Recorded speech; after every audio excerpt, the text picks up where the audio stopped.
Hey everybody, hope all is well. So today's video is about signs that the housing market is crashing. Like, there's a lot of people saying, hey, the housing market is crashing, get ready for it. But what are the exact signs of the housing market?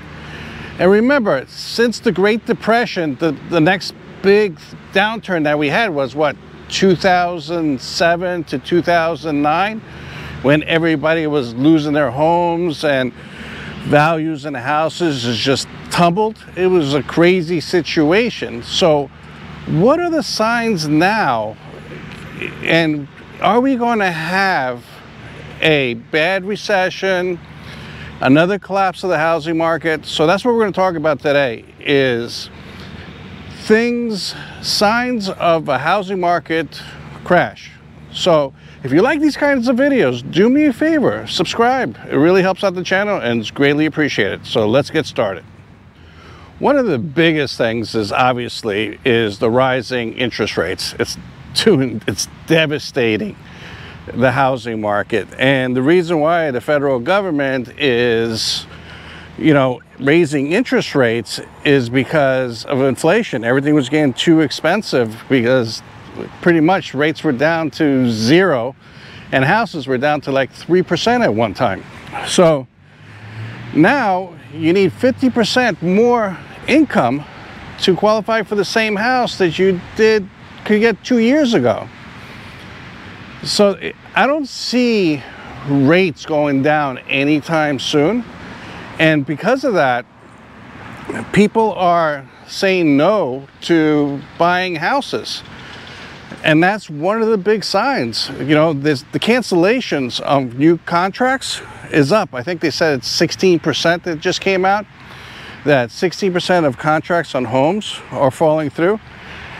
People are getting scared. Think about it. Before you needed like, what, $60,000 to get a house, annual income, just a few years ago, and now you need like between $95,000 and $115,000 to get the same exact house, and your payments are up $1,000. That's a big sign. And I don't see, even if they pause rates, I don't see rates going down anytime soon. Now rates, hit like 8%. And now some people are, I just read that they're talking about, oh, rates might go to 10%. And I think if rates go to 10%, it's game over. I think that's a psychological thing. And who's going to be able to afford those kind of mortgage payments?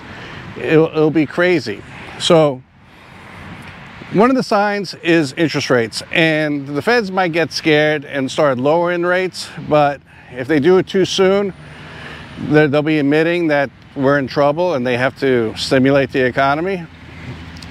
So I think they'll just leave them, I'm not a financial advisor or anything, but in my opinion, I think they'll just leave them alone. But at the same time, if they leave them alone for too long, it's going to cause chaos in the housing market. Cars is another thing. Rates, somebody with good credit, like 800 credit scores, buying a car, they're paying 8%, 7.5%. I know because I called the dealerships and I have really good credit. And I asked them, what would the rates be? And they're like, 7.5 to 8.5. And I'm like, what's the rate for somebody with like a 650 credit score? And they're like, 10 to 12%. And now, what's happening? People are getting into those cars because they want something nice and shiny, and now they can't afford it, and repos are going through the roof. There hasn't been so many repos since like 2016. What's happening now? So now a lot of people are starting to buy new cars because all the used cars on the market are junk because people aren't taking care of them because they just can't afford to, and they know they're going to be repossessed. So think about that one. So one of the big signs is interest rates. So, and we have that sign right now, and I don't see it going anywhere anytime soon or dropping. And I think the days of 3% interest rates are long gone. All right, let's go on to the next one. The next one is consumer confidence.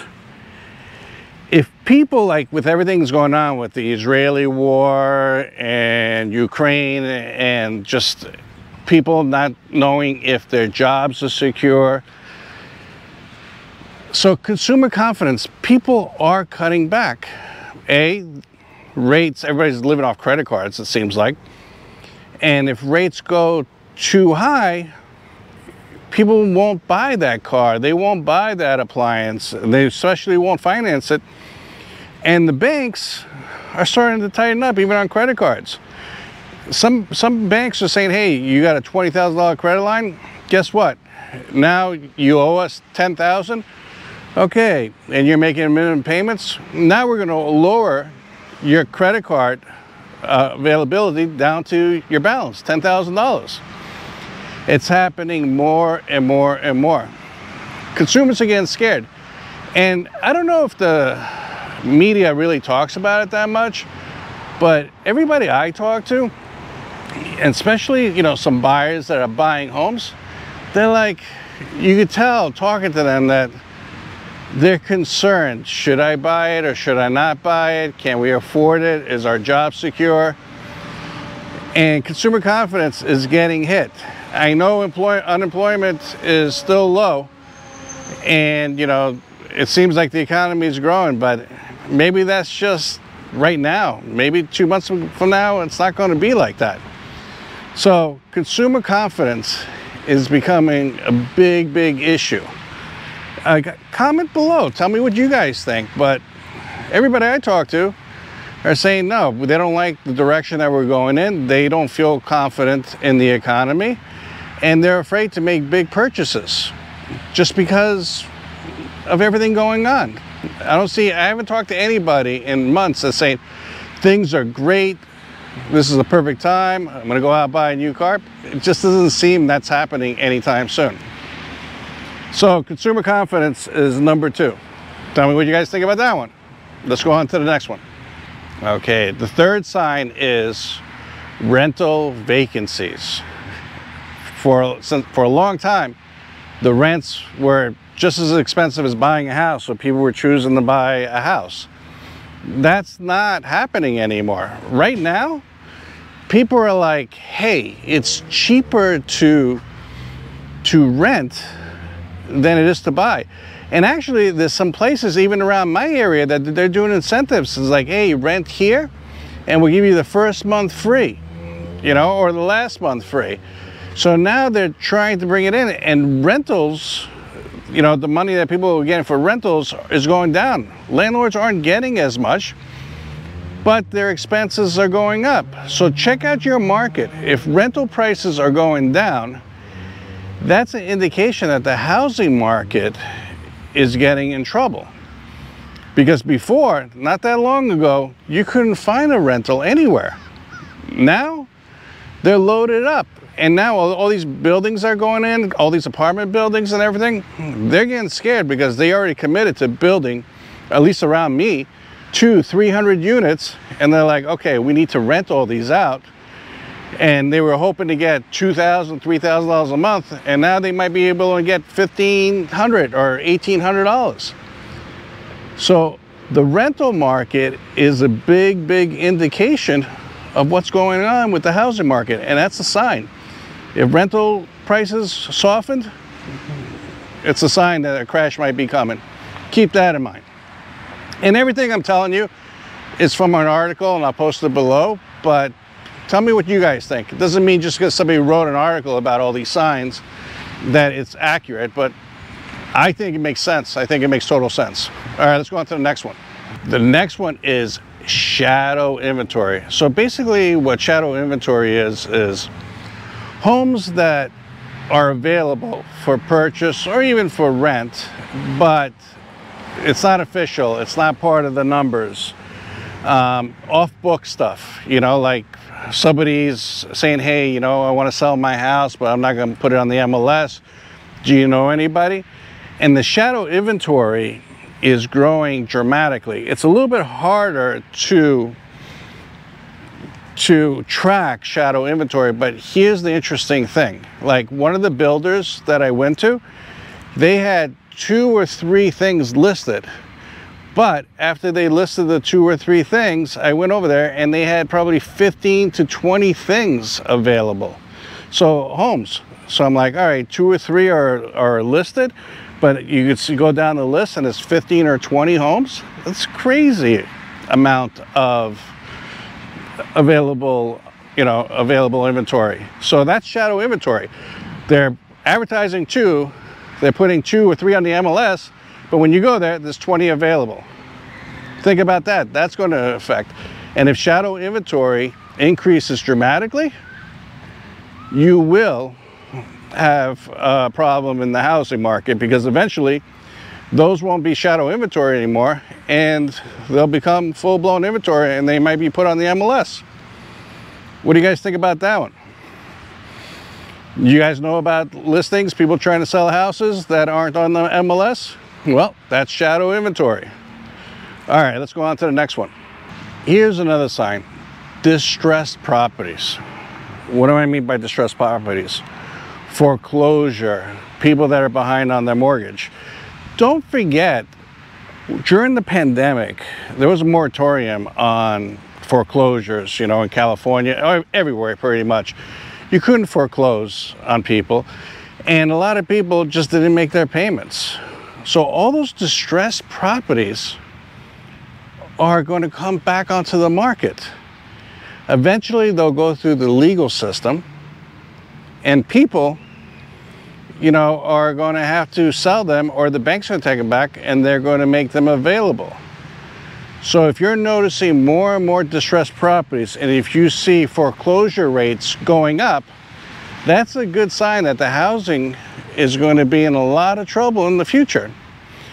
Because since they didn't do it for a couple of years, didn't foreclose on people, what's going to happen? Everybody's going to go through the court system, not at the same exact time, but pretty much.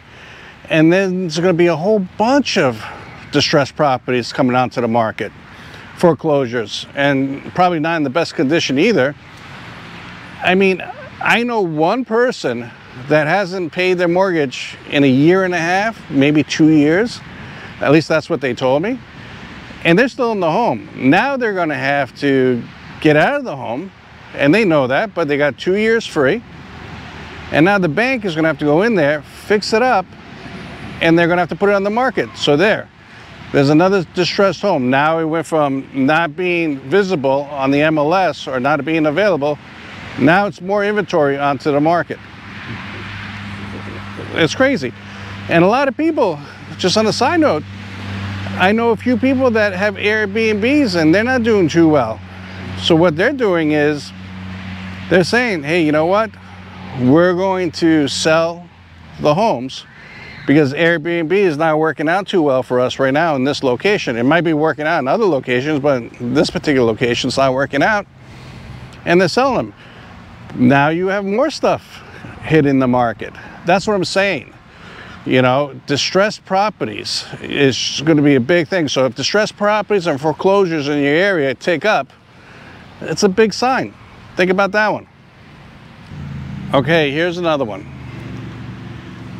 Companies are telling people, you need to come back to the office. So a lot of people, what they did is they thought they could work from home going towards the future. So they have a choice. Quit their job or go back to the office. But some of these people bought houses really far from where their office is. So now they're panicking, and now with the way rates are, and some of them are upside down, because don't forget, a lot of these people bought during the pandemic, and they bought at the peak of the market, 20, 21, 22, when everybody's like, hey, I'm going to work from home, and we're getting all this free stimulus money, and rates are 3%. Well, that's not the case anymore. So now they're like, hey, we got to sell this house, or if we can't sell this house and we owe more than we could sell it for, what are we going to do? We're going to walk away from it. Now, that's a big sign. So if you see a lot of people saying, hey, I just can't afford this house and I have to go back to work and I have to move back to where I came from, that's a big sign. According to Redfin, 10% of the sellers are selling their house or need to get out of their house, 10%, because their jobs are telling them, hey, you have to come back to the office or you're out of a job. So now they're looking at their thing and saying, okay, we bought this at the peak, we paid, you know, all the closing costs, we paid everything going on, and we have a really good rate, but what are we going to do? And now a lot of these people can't find buyers for that house. And some of them put minimum amount down. So now, you know, by the time they pay commissions and everything, forget about it. So that's going to cause, some people are going to be like, you know what, screw it. I'm just going to walk away from this house and let it go to foreclosure, let it go to short sale, whatever it takes. I have to get back to work and I'll go rent something since rents are cheaper. Just like a lot of people, what they're doing now is they're, you know, buying a new car with a less car payment, a cheaper car, just to get it from point A to point B. And their expensive car, their Teslas and everything that they're paying $1,500, $1,200. After they get the other car, they're letting the expensive car go and they're driving the cheaper car that just gets them from point A to point B. And that's becoming a big trend item. So going back to work because you have no choice is going to affect the housing. Some sellers, you know, are going to lose up to $100,000, you know, and Redfin, basically the chief economist of Realtor.com said roughly a quarter of recent purchases did not know their long-term working situation. So they didn't even know if they would be able to work from home, but they still went ahead and bought a house. And that 8% noted they would sell their house if needed to go back. So 8% are saying, yeah, I'll sell my house if I have to go back. So that's a big thing.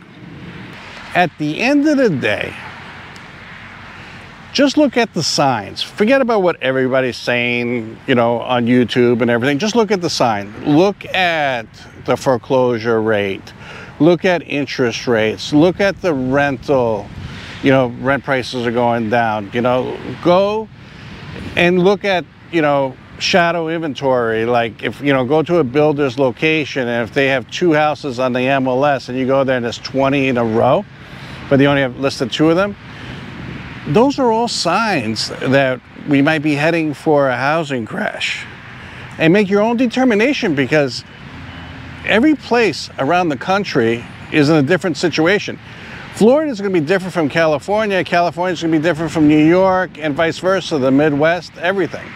So some markets are getting hit much harder than other markets, but eventually I think all the markets are going to get hit. We're starting to feel it here in Florida, and I think we were the last state standing. It just felt that way, you know, and so many people from New York we're moving here, in California we're moving here, you know, or they're moving to Texas. It's just unbelievable. We'll see what happens. And a year from now or 6 months from now, we'll have a good idea. And we're gonna come back and say, okay, who was right and who was wrong? Anyways, that's today's video. Greatly appreciated. Do me a favor, if you like this kind of content, consider subscribing. It really helps out the channel. And check out the next video. It's right here. It should be right here or right here. But check it out if you want to watch the next one right now. Thank you and have a great day.